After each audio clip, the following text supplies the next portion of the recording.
பிரியமானவர்களே, கர்த்தர் நல்லவர். இந்த நாள் கர்த்தர் உண்டு பண்ணின நாள். இந்த நாளில் நாம் களி கூர்ந்து மகிழுவோம். ஆண்டவராகிய இயேசு கிறிஸ்துவின் நாமத்தினால இந்த நல்ல விசுவாச போதனைகளை கேட்கும்படியாக நான் உங்கள் ஒவ்வொருத்தரையும் இந்த காலை வேளையில் வாழ்த்தி ஆசீர்வதிக்கிறேன். கர்த்தர் நல்லவர். பிரியமானவர்களே, பாருங்க, விசுவாசம் இல்லாமல் தேவனுக்கு பிரியமாக இருப்பது கூடாத காரியம். ஒரு கிறிஸ்தவ ஜீவியத்திற்கு விசுவாசம் ரொம்ப ரொம்ப முக்கியம். விசுவாசம் இல்லாமல் தேவனை நம்ம பிரியப்படுத்தவே முடியாது. பாருங்க, ஆண்டவருக்கு பிரியமான ஒரு காரியம் விசுவாசம்தான்.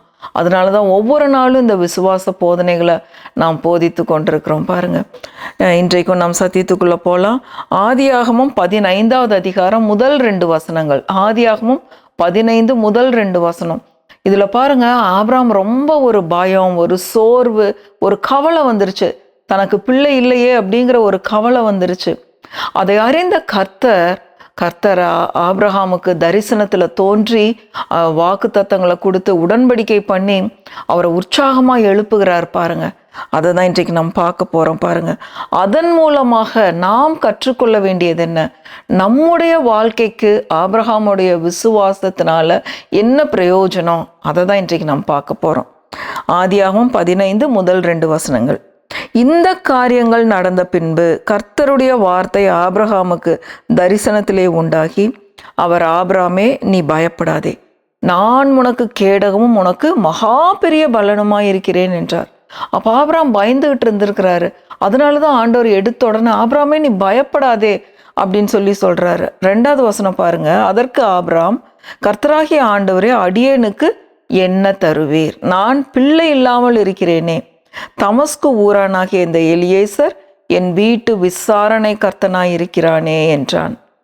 பாருங்க, எனக்கு பிள்ளை இல்லை, இந்த எலியேசர் என் வீட்டு வேலைக்காரனா இருக்கான், இவன் தான் எனக்கு பிள்ளையா அப்படின்னு சொல்லி ஆபிரகாமுக்கு ஒரு சந்தேகம், ஒரு பயம் எல்லாம் வந்துருச்சு. அதனாலதான் ஆண்டவர் முதல்ல எடுத்தோன்னா, ஆபிரகாமே, நீ பயப்படாத அப்படின்னு சொன்னவர் அதோட நிறுத்திடல. பாருங்க, 5வது 6வது வசனம் பாருங்க. அவர் அவனை வெளியே அழைத்து, நீ வானத்தை அண்ணாந்து பார், நட்சத்திரங்களை என்ன உன்னாலே கூடுமானால் அவைகளை என்ன என்று சொல்லி, பின்பு அவனை நோக்கி, உன் சந்ததி இவ்வண்ணமாய் இருக்கும் என்றார். அவன் கர்த்தரை விசுவாசித்தான், அதை அவர் அவனுக்கு நீதியாக எண்ணினார். அவனோட கவலை, பயத்தை பார்த்து ஆண்டவர், நீ வீட்டுக்குள்ள இருக்காத, வீட்டுக்குள்ள உட்காந்துட்டு கண்டதை யோசித்துட்டு இருக்காத, வெளியே வாப்பா அப்படின்னு சொல்லி ஆபிரகாமை வீட்டுக்கு வெளியே வர வச்சு, நீ வானத்தை அண்ணாந்து பாரு, நட்சத்திரங்கள் எல்லாம் என்ன உன்னால முடியுமா? முடியவே முடியாது. அவ்வண்ணமாய் நட்சத்திரங்களை எண்ணவே முடியாது. எப்படி இரவு வரும்போது வானத்துல நட்சத்திரங்கள் திரள் திரளாய் தோன்றுதோ, அந்த மாதிரி நான் உன் சந்ததியை திரள் திரளாய் பெருக பண்ணுவேன் அப்படின்னு சொல்லி ஆண்டவர் வாக்கு கொடுக்குறாரு. கொடுத்த உடனே ஆபிரகாமுக்கு ஒரு விசுவாசம் வருது. விசுவாசிக்கிறான். பாருங்க, கர்த்தரை விசுவாசித்தான், அதை அவர் அவனுக்கு நீதியாக எண்ணினார். அப்புறமா பாருங்க, விசுவாசத்துல கொஞ்சம் இதானதுக்கப்புறம் 17வது வசனத்துல திரும்பவும் ஆண்டவர் தோன்றுகிறார். தோன்றி பாருங்க, அப்ப ஆபிரகாமுக்கு 99 வயது. 17வது அதிகாரம் முதல் வசனத்துல 99 வயசுல திரும்பியும் கூப்பிடுறாரு. ஆண்டவர் கூப்பிட்டு பேசுறாரு. பாருங்க, முதல் வசனம். ஆபிரகாம் 99 வயதான போது கர்த்தர் ஆபிரகாமுக்கு தரிசனமாகி, நான் சர்வ வல்லமையுள்ள தேவன், நீ எனக்கு முன்பாக நடந்து கொண்டு உத்தமனாயிரு, நான் உனக்கும் எனக்கும் நடுவாக என் உடன்படிக்கையை ஏற்படுத்தி உன்னை மிகவும் திரளாய் பெருக பண்ணுவேன் என்றார். மிகவும் திரளாய் பெருக பண்ணுவேன் சொல்லி வாக்கு பண்றாரு. அதை நம்ம விசுவாசிக்கணும். பாருங்க, ஆண்டவர் சொல்லி இருக்கிறாரு, திரளாய் பெருக பண்ணுவேன்னு சொல்லியிருக்கிறாரு. கண்டிப்பா பிள்ளைய கொடுப்பார், கொடுக்காம போக மாட்டார். பாருங்க, என் பிள்ளைக்கு திருமணமாகி 4 ஆண்டுகள். ஒவ்வொரு முறையும் சோர்வு வரும்போதெல்லாம் வந்து என்கிட்ட கேட்பா, என்னம்மா இத்தனை நாள் ஆச்சு, இன்னும் ஆண்டவர் பேசாம இருக்கிறாரு அப்படின்னு சொல்லி கேட்டுக்கிட்டே இருப்பா. பாருங்க, அப்ப நாட்கள் நெருங்க நெருங்க நெருங்க நான் வாக்கு தத்தம் பண்ணின தேவன் அவர் உண்மை உள்ளவர். சில நேரம் சோர்வுகள் வரும்போது வாக்கு தத்தங்களை எடுத்து ஆண்டவர் வாக்கு பண்ணியிருக்கிறாரே. நம்ம போய் ஜெபிக்கிற எத்தனையோ பேருக்கு பிள்ளைகள் பிறக்குது. இன்னைக்கு வரைக்கும் நாம் ஜெபித்த ஒருத்தருக்கு கூட பிள்ளை பிறக்காம இருக்கல. இது நார்மலா நடக்கக்கூடிய விஷயம். என் பிள்ளைக்கு எப்படி பிள்ளை இல்லாம இருக்கும்? நான் விசுவாசித்தேன். பாருங்க, கர்த்தர் எவ்வளோ கிருபையாக அவள் கர்ப்பம் அடையும்படி செய்தார். 5-6 மாதங்கள் ஆகிறது கர்த்தருடைய பெரிதான கிருபையினால. அவர் உண்மையுள்ள தேவன். பாருங்க, அந்த இடத்துல நம்ம விசுவாசிக்க வேண்டி இருக்குது. சோர்வுகள் வரும், கவலைகள் வரும், பயம் வரும். அந்த நேரத்துல நம்ம என்ன பண்ணணும்னா, ஆண்டவர் என்ன வாக்கு கொடுத்திருக்கிறார், இது பிள்ளை பேற்றுக்கு மட்டும் கிடையாது.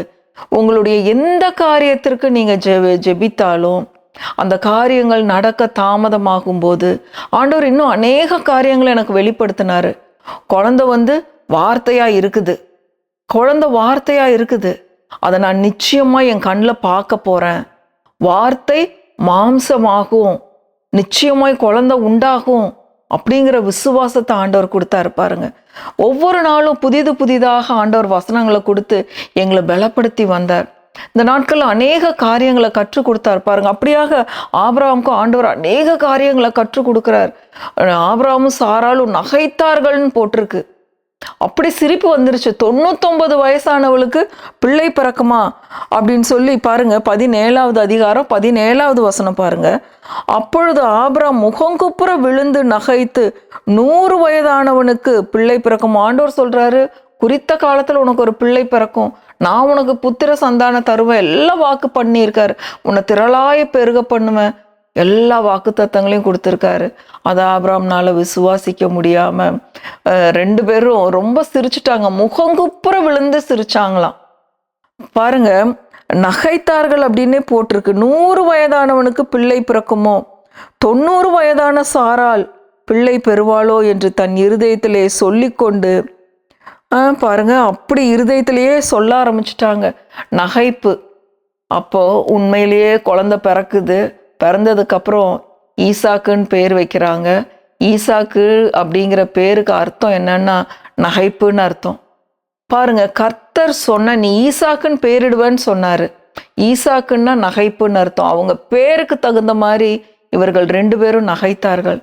ஆனா அந்த காலம் நிறைவேறிய போது ஆண்டவர் வாக்குத்தத்தம் பண்ணினதை அவர் நிறைவேற்ற அவர் வல்லவராய் இருக்கிறார்னு ஆபிரகாம் நம்பினாரு. பாருங்க, எப்படி இப்படி ஒரு விசுவாசம் வந்தது பாருங்க. ரோமர் 4வது அதிகாரத்துல நம்ம பார்க்குறோம். ரோமர் 4வது அதிகாரம். எப்படி ஆபிரகாமுக்கு இதை விசுவாசிக்க முடிஞ்சுது, 99 வயதுல எப்படி நம்ப முடிஞ்சுது அப்படிங்கிறத பார்க்க போறோம். ரோமர் 4வது அதிகாரம் 17வது வசனம் பாருங்க. எல்லாம் 17 வருது. ஆதியாகமம் 17:17 இருக்குது. இங்க ரோமர் 4:17 அநேக ஜாதிகளுக்கு உன்னை தகப்பனாக ஏற்படுத்தினேன் என்று எழுதியிருக்கிறபடி அவன் தான் விசுவாசித்தவருமாய் மரித்தோரை உயிர்ப்பித்து இல்லாதவைகளை இருக்கிறவைகளைப் போல அழைக்கிறவருமாய் இருக்கிற தேவனுக்கு முன்பாக நம்ம எல்லாருக்கும் தகப்பனானான். ஆண்டவர் வாக்கு பண்ணிட்டார், அநேக ஜாதிகளுக்கு தகப்பனாவன்னு. அதை ஆபிரகாம் விசுவாசித்தாரு. விசுவாசித்து என்னென்னலாம் விசுவாசித்தார்னா, இல்லாதவைகளை இருக்கிறவைகளை போல அழைக்கிறவருமாய் இருக்கிற தேவனுக்கு முன்பாக நம்ம எல்லாருக்கும் தகப்பனானான். விசுவாசத்தின் தகப்பனாயிட்டாரு ஆபிரகாம். எப்படி அந்த விசுவாசம் வந்ததுன்னா 18வது வசனம் பாருங்க. ரோமர் 4:18 உன் சந்ததி இவ்வளவாயிருக்கும் என்று சொல்லப்பட்டபடியே தன் அநேக ஜாதிகளுக்கு தகப்பனாவதை நம்புகிறதற்கு ஏதுவில்லாதிருந்தும் அதை நம்பிக்கையோட விசுவாசித்தான். நம்பிக்கையோடு விசுவாசிக்கிறாங்க. எப்படி இந்த விசுவாசம் வந்ததுன்னா, தங்களுக்கு பிள்ளை இல்லை அப்படிங்கிறத குறித்து சாராளுடைய கற்பம் செத்து போச்சு, ஆபிரகாமுடைய சரீரம் செத்து போச்சு, அதையெல்லாம் அவங்க நினைக்கவே இல்லை. உங்களுடைய சூழ்நிலைகளை நீங்க நினைக்க கூடாது. என்னாதிருந்தான் 19வது வசனத்துல அதை அண்டர்லைன் பண்ணிக்கோங்க. ரோமர் 4:19 அவங்களுடைய பலவீனங்களை, சரீரம் செத்து போனதை, கற்பம் செத்து போனதை என்னாதிருந்தான். அடுத்தது 20வது வசனத்துல பார்த்தா தேவனுடைய வாக்கு தத்தத்தை குறித்து அவன் அவ்விசுவாசமாய் சந்தேகப்படவே இல்லை.